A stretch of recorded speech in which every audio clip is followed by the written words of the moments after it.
Hello विद्यार्थियों, syllabus पूर्ण होने के बाद अब हम रिवीजन स्टार्ट कर चुके हैं, जिसमें 2 वीडियो आपने वाच्य के पढ़े हैं लगातार, भाग प्रथम और द्वितीय। वाच्य को 2 बार हमने ऑनलाइन क्लासेज के माध्यम से पढ़ लिया है और आज मैं रिवीजन आपके लिए लेकर आया हूँ पद परिचय का। हमने पद परिचय को पहले भी आपको पढ़ाया है। अब एक बार पुनः हम पद परिचय को अच्छी तरीके से समझने का प्रयास करेंगे। आपको पता है कि बोर्ड क्लास में ये 4 अंकों का आता है। 4 अंक का ही हमारा रस है, 4 अंक का ही हमारा वाक्य है और 4 अंक का ही वाच्य है। इस प्रकार से व्यावहारिक व्याकरण एग्जाम में 16 नंबर की है और ये 16 नंबर में से 16 नंबर अगर आपके हैं प्लस अपठित गद्यांश, जो पहला प्रश्न आएगा वो 10 नंबर का आएगा, अर्थात खंड क प्लस खंड ख 10 प्लस 16 बराबर 26 नंबर। अगर ये 26 नंबर आपके हाथ में है तो आपने हिंदी में कम से कम 90 नंबर की नींव तैयार कर दी, नींव बढ़ दी है। बहुत से बच्चे इन 16 में से 2 से 4 नंबर कटवा लेते हैं। इसका यही कारण होता है कि वो साल भर इन 4 टॉपिक को कम समय देते हैं। कक्षा 10 के सीबीएसई के सभी विद्यार्थियों को मेरी सलाह है कि आप इस टॉपिक को हमेशा 10 मिनट दें जब तक एग्ज़ाम नहीं हो। इस टॉपिक को हमेशा 10 मिनट दें जब तक एग्ज़ाम नहीं हो। इस टॉपिक को 5 मिनट दे, 5 मिनट इस टॉपिक को दे। अर्थात प्रतिदिन 30 मिनट इन 4 टॉपिक्स को आप देंगे तो आपके 16 नंबर कहीं नहीं जाएंगे, क्योंकि ग्रामर अभ्यास से आती है। इसका जितना अधिक अभ्यास आप करेंगे उतना ही अधिक आप ग्रामर को अच्छी तरीके से सीख पाएंगे। ये एक मैथ की तरह है, अर्थात जितने अधिक आपके प्रॉब्लम्स हैं और प्रॉब्लम्स का जितना अधिक सॉल्यूशन आप अपने पास रखते हैं उतना ही अधिक आप अच्छे प्राप्तांक के नज़दीक पहुंच रहे हैं। तो पद परिचय को हम शुरू करते हैं। सबसे पहले हमारा प्रश्न यह है कि पद क्या है। प्रश्न यह है कि पद क्या है, तो हमारा इसका उत्तर होगा कि वाक्य में प्रयुक्त शब्द पद कहलाता है। वाक्य में प्रयुक्त शब्द पद कहलाता है। कैसे? फॉर एग्जाम्पल, राम एक शब्द है, बाजार एक शब्द है, सब्जी एक शब्द है और लाया एक शब्द है। हमारे पास 4 शब्द हैं। ये इन चारों शब्दों में से किसी भी शब्द को अगर आप वाक्य के अंदर पिरो देंगे, वाक्य के अंदर डाल देंगे तो वो शब्द नहीं रहेगा। अब मान लो इन चारों से अपन एक सेंटेंस बनाते हैं कि राम बाजार से सब्जी लाया। राम बाजार से सब्जी लाया। अब यहाँ ये 1 2 3 4 5 ये पांचों के पांचों पद हैं। क्या हैं? पद। अब ये शब्द नहीं है, अब ये पद बन गए। अर्थात परिभाषा में क्या लिखा है कि वाक्य में प्रयुक्त शब्द पद कहलाता है। जो भी शब्द वाक्य के अंदर आ गया अब वो शब्द नहीं है। जो बाहर था, अकेला था, तब तक वो क्या था? शब्द था, लेकिन जैसे ही वो वाक्य के अंदर प्रविष्ट हो गया वो क्या बन जाता है, पद बन जाता है। राम यहाँ पद बन गया, बाजार भी पद बन गया, सब्जी भी पद बन गया और लाया भी पद बन गया। अब अगला प्रश्न यह है कि पद परिचय क्या है। तो पद कहलाता है वाक्य में प्रयुक्त शब्द उस पद का व्याकरणिक कोटि से परिचय देना पद परिचय कहलाता है। उस पद का व्याकरणिक कोटि से परिचय देना पद परिचय कहलाता है। मतलब व्याकरणिक कोटि का मतलब व्याकरण के तरह से, व्याकरण के प्रकार से, व्याकरण की दृष्टि से उसके बारे में बताना।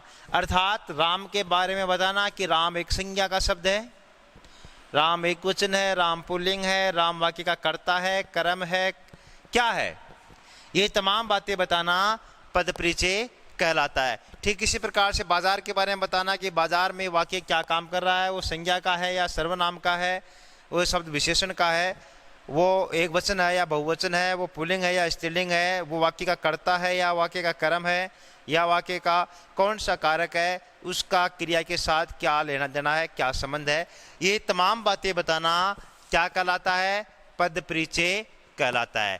देखिए वाक्य में प्रयुक्त शब्द क्या कहलाता है, पद, और उस पद का व्याकरणिक कोटि से, व्याकरणिक की दृष्टि से परिचय देना, उसके बारे में तमाम बातें बताना पद परिचय कहलाता है। ये बात हमने पढ़ ली है। अब कक्षा 10 सीबीएसई में पद परिचय में कौन कौन से किस किस के टॉपिक शामिल है वो देखते हैं।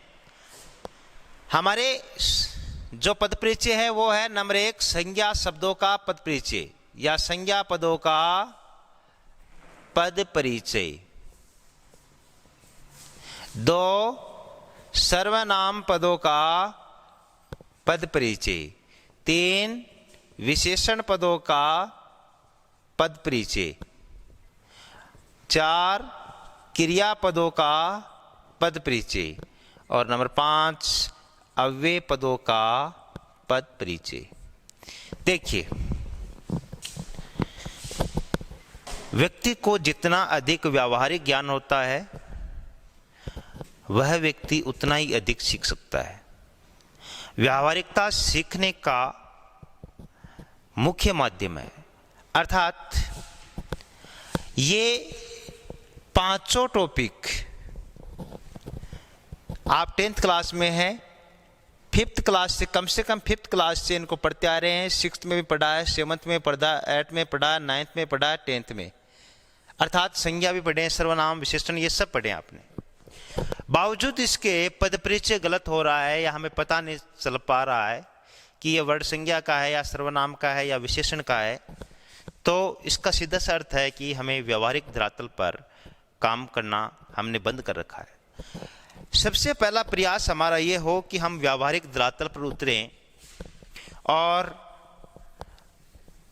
हम स्वयं अपना दिमाग चलाएं। दूसरों के दिमाग से आगे बढ़ने की बजाय हम अपने दिमाग से अगर आगे बढ़ें और साथ ही साथ अपने दिमाग का सही इस्तेमाल करें तो हमारे ये 4 नंबर आ सकते हैं। सबसे पहले संज्ञा पदों का पद परिचय। संज्ञा के पदों का पद परिचय देने से पूर्व हमें संज्ञा के बारे में अच्छी तरीके से पता होना चाहिए। अब संज्ञा को अगर बुक से पढ़ोगे, याद करोगे, रटोगे तो संज्ञा कभी भी याद नहीं होगी। बुक से बाहर आइए आप, बुक की दुनिया में आपने बहुत सफ़र कर लिया, अब बुक से बाहर आने की जरूरत है और सबसे पहले ये पता लगाना है कि संज्ञा क्या है। संज्ञा क्या है? आप अभी कमरे में बैठे हैं, ये वीडियो देख रहे हैं।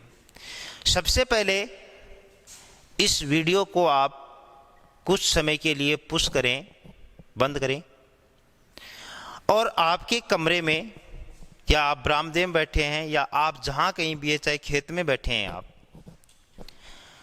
कोई 10 चीजों के नाम लिखिए जो आपकी आंखें देख पा रही हैं। बंद करके कोई 10 चीजों के नाम लिखिए, उसके बाद वापस चालू कीजिए।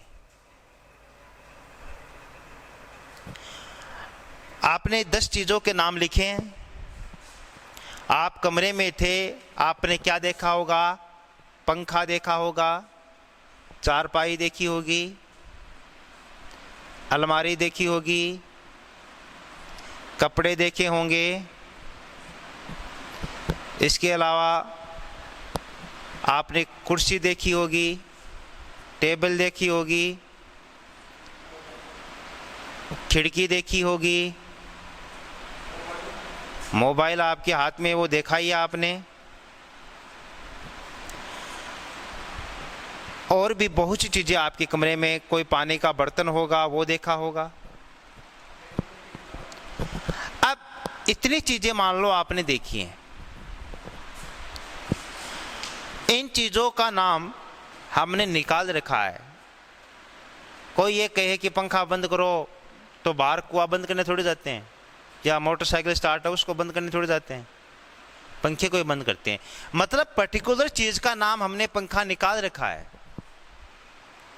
अब जो भी चीजें आपको दिख रही हैं जिनका कोई न कोई नाम है, वो सब चीजें क्या हैं?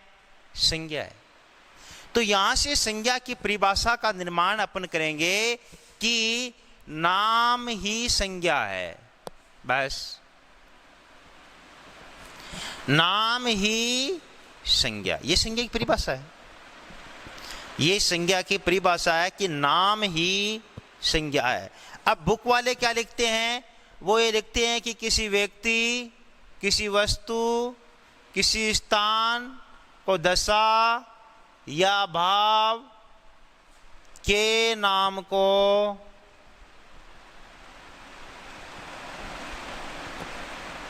संज्ञा कहते हैं। अब इसका मतलब सब कुछ आ गया। विश्व के सभी व्यक्ति संज्ञा हैं, विश्व के सभी वस्तुएं संज्ञा है, विश्व के सभी स्थान संज्ञा है, सब शहर, गांव, ढाणी, कस्बा, गली, मोहल्ला सब क्या है? संज्ञा है। दशा या भाव का नाम संज्ञा है। तो हम इस परिभाषा के स्थान पर इतना ही कह सकते हैं कि जिस भी चीज का हमने कोई ना कोई नाम निकाल लिया, वो चीज क्या है? संज्ञा है। समझ गए होंगे आप शायद कि जैसे इसका नाम पेन है, मार्कर है, तो हम ये बोल सकते हैं कि इसकी संज्ञा पेन है, मार्कर है। मैं जिस पर लिख रहा हूं इसकी संज्ञा क्या है? बोर्ड है। नाम की जगह क्या बोले अपन? संज्ञा बोल दे। जैसे मैं जिसमें वीडियो देख रहा हूं उसकी संज्ञा मोबाइल है, अर्थात हम उसको मोबाइल के नाम से संबोधित करते हैं, मोबाइल के नाम से जानते हैं उसको। समझ गए? लाइट आने पर जो चीज चलती है ऊपर, 3 ताड़ी वाली चीज है, उसकी संज्ञा पंखा है। वो चीज कैसे चलती है? बटन दबाते हैं, अर्थात वो बटन शब्द क्या है? संज्ञा है। स्विच शब्द क्या है? संज्ञा है। कहने का अर्थ यह है कि नाम ही संज्ञा है। अगर हमने जिस वस्तु का कोई न कोई नाम निकाल रखा है, वो क्या है? संज्ञा है। चाहे तो वो कोई व्यक्ति का नाम हो, चाहे तो वो कोई वस्तु का नाम हो, चाहे तो कोई स्थान का नाम हो, किसी का भी नाम हो, नाम होना चाहिए। जैसे इसका नाम अंगुली है, संज्ञा है। इसकी संज्ञा अंगूठा है, इसकी संज्ञा हाथ है, इसकी संज्ञा माइक है। तो कहने का अर्थ है कि हमने हर वस्तु का कोई न कोई नाम निकाल रखा है, और जिस भी वस्तु का हमने नाम निकाल रखा है वो हर वस्तु क्या है? वो संज्ञा है, वो नाउन है। अब इस आधार पर हम बात करेंगे आगे संज्ञा के भेदों की। तो संज्ञा के भेद आपको पता है, 3rd क्लास से प्रश्न आप पढ़ते आ रहे हैं। और संज्ञा के 3 भेद होते हैं, जिसमें पहला है व्यक्तिवाचक संज्ञा, दूसरा है जातिवाचक संज्ञा, और तीसरा है भाववाचक संज्ञा। देखिए, व्यक्तिवाचक संज्ञा, सबसे पहले व्यक्तिवाचक संज्ञा कब होता है? किसी व्यक्ति कोमा वस्तु स्थान के एक होने का बोध कराने वाले शब्द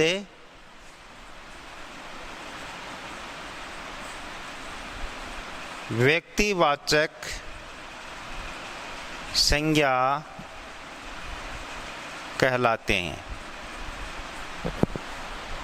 परिभाषा है कि कोई भी व्यक्ति हो, कोई भी वस्तु हो, कोई भी स्थान हो, उसका एक होने का बोध या विशेष होने का बोध कराने वाले शब्दों को व्यक्तिवाचक संज्ञा कहते हैं। यहाँ से बस आपको इतना ही ग्रहण करना है, बुक की परिभाषा में आपको जाने की जरूरत भी नहीं है।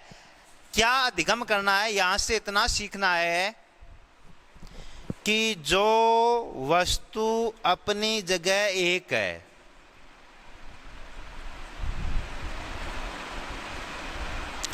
जो अपनी जगह एक है, वो सब क्या हैं? वो सब व्यक्तिवाचक संज्ञा हैं। फॉर एग्जाम्पल, राम अपनी जगह एक है। भारत कितने हैं? एक है। गंगा कितनी है? अपनी जगह एक है। इसके अलावा हिमालय कितने हैं? एक है। अमेरिका कितने हैं? एक है। गुढ़ा कितने हैं? एक है। और GIS स्कूल कितनी है? एक है। गीता अपनी जगह एक है। देखिए, जो भी अपनी जगह एक है, +1 हो नहीं सकती, 2 हो नहीं सकती, वो सभी के सभी आप किस में काउंट करेंगे?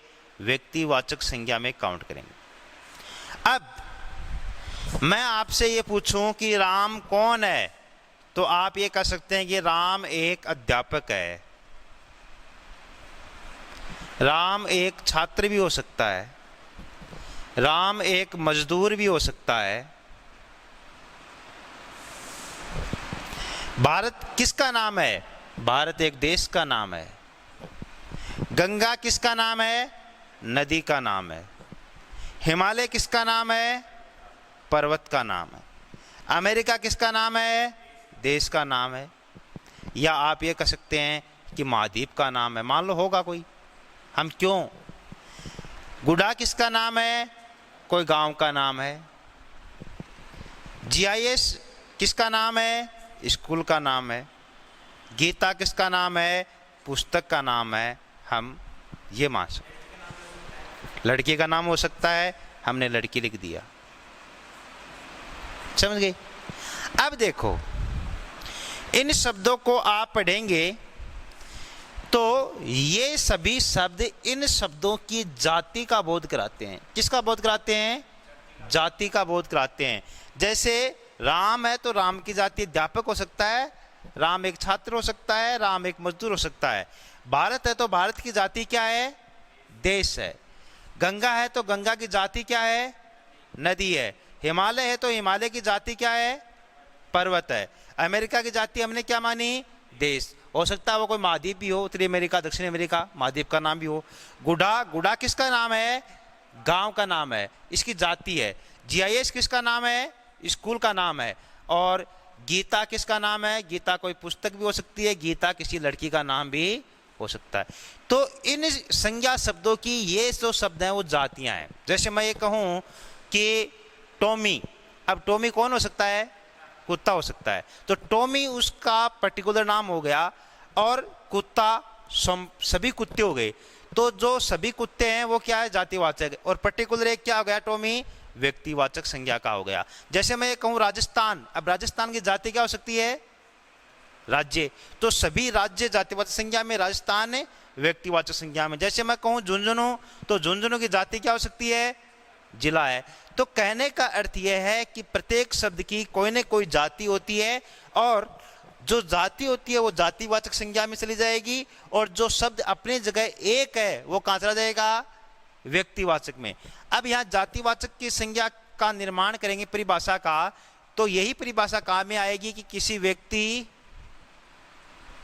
कौमा वस्तु कौमा स्थान की जाति या समूह का बोध कराने वाले शब्दों को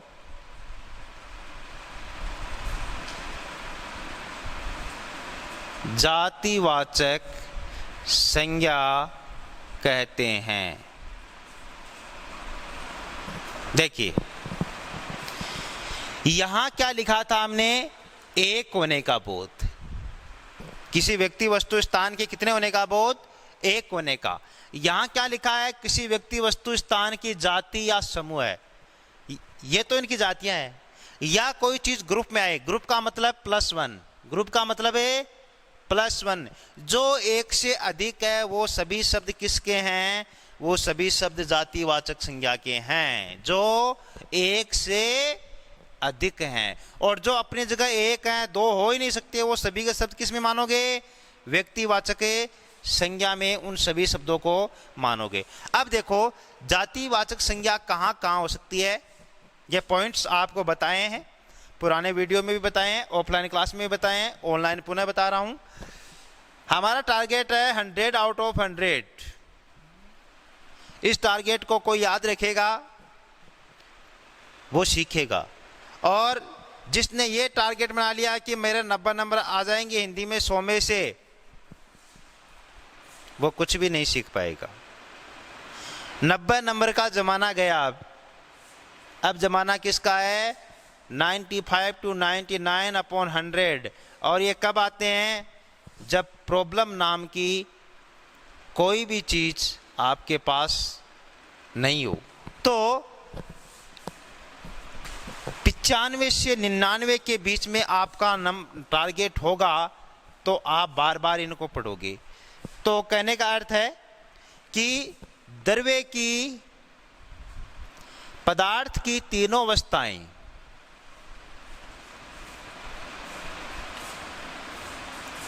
हमेशा जातिवाचक संज्ञा में काउंट होती हैं।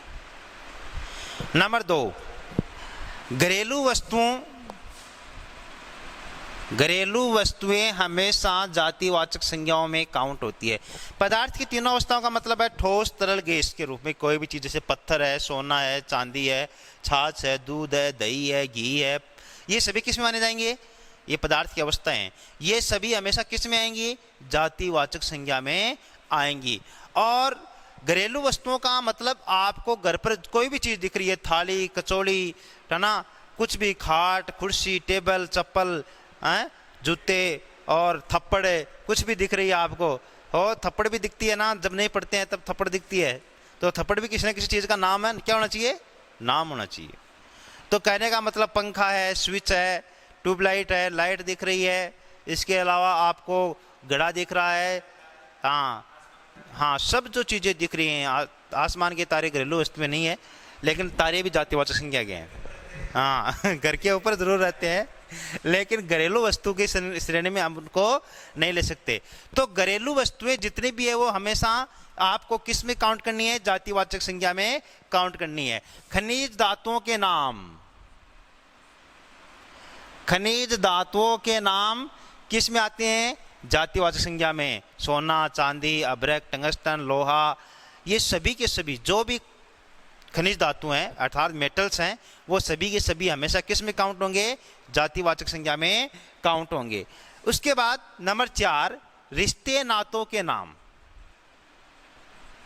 हमेशा जातिवाचक संज्ञा होते हैं। दादा, दादी, नाना, नानी, मामा, मामी, चाचा, चाची, ताऊ, सभी किस में आएंगे, जातिवाचक संज्ञा में हमेशा काउंट होंगे।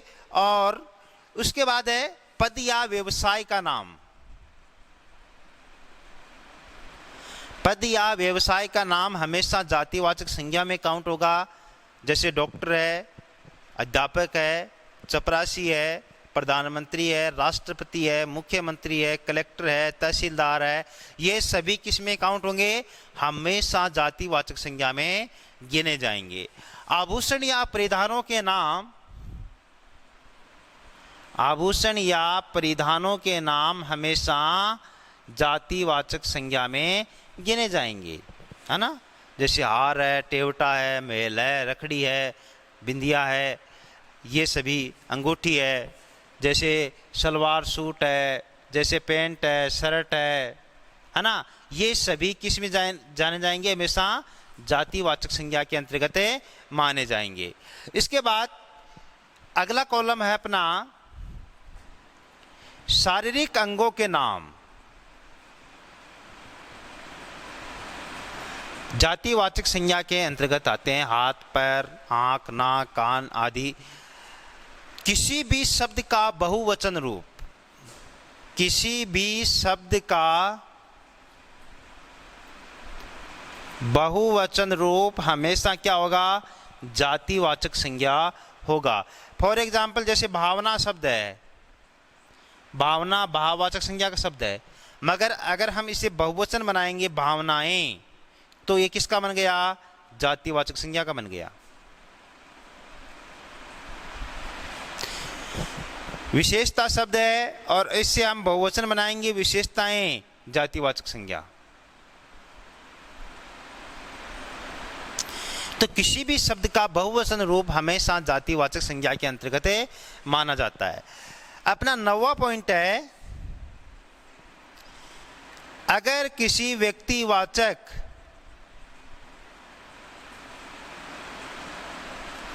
संज्ञा शब्द का प्रयोग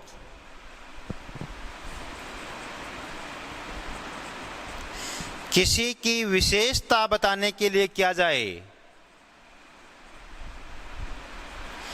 किसी व्यक्तिवाचक संज्ञा शब्द का प्रयोग किसी की विशेषता बताने के लिए किया जाए, तो वो हमेशा जातिवाचक संज्ञा में काउंट होगा। फॉर एग्जाम्पल जैसे हरि के पिता हरिश्चंद्र हैं,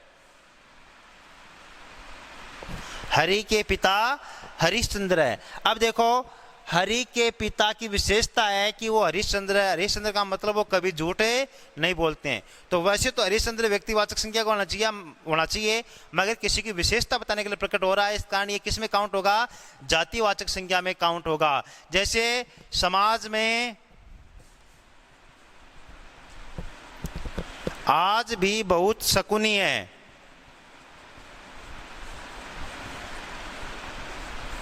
समाज में आज भी बहुत शकुनी है, तो यहां पर शकुनी वैसे व्यक्तिवाचक संज्ञा का शब्द है, मगर जो बुरी सलाह हमेशा देते हैं, जो बुरे कार्यों पर चलने को प्रेरित करते हैं, ऐसे लोग आज बहुत हैं, तो शकुनी की जगह क्या आ जाएगा?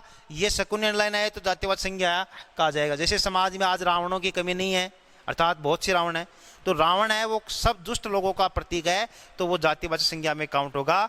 तो आज के वीडियो में हमने पढ़ा व्यक्तिवाचक संज्ञा के बारे में, जातिवाचक संज्ञा के बारे में विस्तार से। ऑफलाइन क्लास में भी आपको विस्तार से अच्छी तरीके से पढ़ाया गया है, ऑनलाइन क्लास में पुराने वीडियो में भी अच्छी तरीके से पढ़ाया गया है। आज मैं इसको अच्छी तरीके से एक्सप्लेन कर पाया हूँ, जहाँ तक उम्मीद है, क्योंकि लगभग और 25 मिनट तक ये वीडियो चल रहा है और हम व्यक्तिवाचक और जातिवाचक संज्ञा को कंप्लीट कर पाए हैं। तो कहीं ना कहीं उम्मीद करता हूँ कि बहुत धीरे मैंने पढ़ाया है, समझाकर पढ़ाया है। फिर भी अगर आपके कोई प्रॉब्लम है तो उसके सॉल्यूशन के लिए GIS की तरफ से मैं तैयार हूँ। कहने का अर्थ यह है कि हमारा टारगेट बहुत बड़ा होना चाहिए, छोटे सपनों के साथ जीवन नहीं जीना है।